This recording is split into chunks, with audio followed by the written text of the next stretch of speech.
le héros de notre village. Durant les terribles années de 1914 à 1918, la Grande Guerre fit perdre la vie à près de 20 millions d'êtres humains. D'innombrables victimes survécurent, mais demeurent marquées à jamais dans leur chair et dans leur cœur. À toutes, nous rendons hommage en cette année du centenaire de l'armistice du 11 novembre 1918. Mais nous, habitants de Buzancy, dans les Hauts-de-France, souhaitons aujourd'hui nous souvenir d'un homme qui s'illustra dans la libération de notre petit village et survécut au combat pour entrer vivre auprès des siens.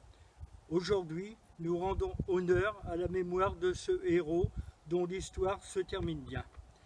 Angus, le soldat Macmillan, comme tant d'autres hommes des forces britanniques, venait d'Écosse, pays ami de la France depuis des centaines d'années.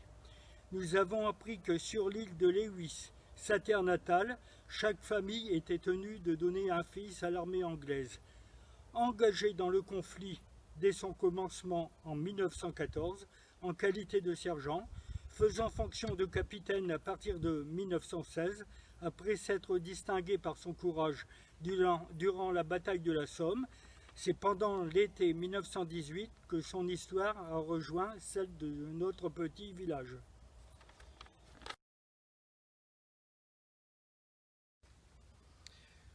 D'autres raconteront mieux que nous comment le héros de Buzancy gagna son surnom, menant ses hommes sous le feu allemand à l'attaque du château, puis organisant sa défense face aux forces ennemies qui essayaient de le reprendre. Bien des hommes tombèrent durant l'assaut, et le petit cimetière militaire de notre village compte 321 tombes attestant de la cruauté des combats. Chaque 11 novembre, nous nous y rendons et de petits enfants déposent des fleurs au pied du modeste monument dédié au chardon d'Écosse et de la rose de France.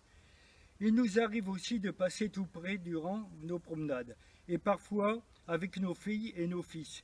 Nous lisons quelques-uns des noms étrangers portés sur les croix blanches, mais celui de notre héros n'y figure pas, car il devait rentrer indemne de la bataille et recevoir, entre autres distinctions, la Légion d'honneur pour sa bravoure et pour son dévouement. Puis il retrouva sa terre et sa famille. À l'image de cet happy end, c'est en regardant vers un avenir plus clair que nous souhaitons conclure notre petit discours. Buzancy compte actuellement quelques 200 habitants.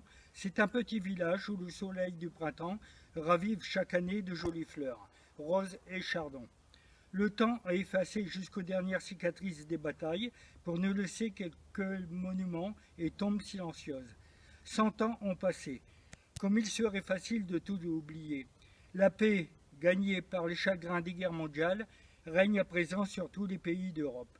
Nous garderons le souvenir de héros d'hier, comme Angus Macmillan, et nous voulons remercier chaleureusement son peuple pour la paix d'aujourd'hui.